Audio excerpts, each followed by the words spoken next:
Si vous êtes un organisme de formation, je vous propose de décrypter les solutions pour trouver plus de clients et enfin arrêter la dépendance que vous avez à la recommandation.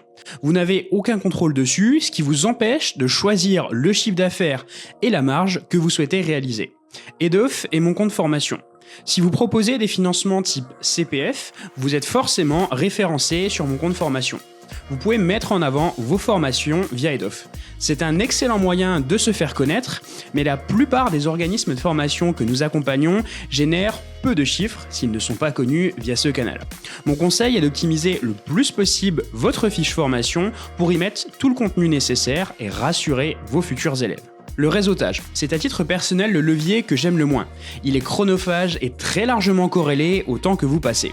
Si vous débutez dans le monde de la formation professionnelle, il me paraît plutôt pertinent. Mais par la suite, je vous conseille clairement d'ajouter d'autres cordes à votre arc. Postez sur les réseaux sociaux. Poster du contenu sur les réseaux sociaux au sens large a deux atouts majeurs. Le premier, c'est évidemment de vous faire connaître auprès d'une nouvelle audience. Et le second, c'est de faire en sorte que cette audience vous fasse confiance. Plus vous démontrez d'expertise et de sérieux dans votre domaine, plus la vente en sera facilitée. C'est une brique, à mon sens, indispensable à toute entreprise, surtout pour créer de la confiance.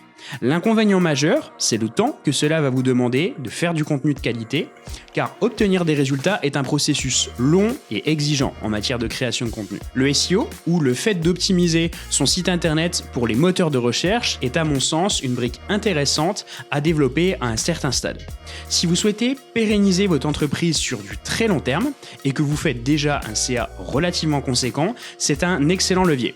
Il faut que vous soyez prête à y investir de l'argent sans en attendre des retours rapides. Comptez 6 à 12 mois au minimum. Les inconvénients majeurs sont les délais pour obtenir des résultats, ainsi que les moyens à mettre en œuvre, car contrairement à ce que vous trouverez en ligne, le SEO n'est pas gratuit. La publicité en ligne, c'est clairement mon levier préféré. Vous pouvez mettre en avant les avantages et les messages que vous souhaitez et avoir un contrôle total sur votre dépense et donc votre chiffre d'affaires. C'est un des leviers qui vous donne le plus de visibilité sur l'avenir de votre entreprise. Du côté des inconvénients, c'est un investissement continu à réaliser et c'est un levier qui demande d'être très à l'aise avec la technique.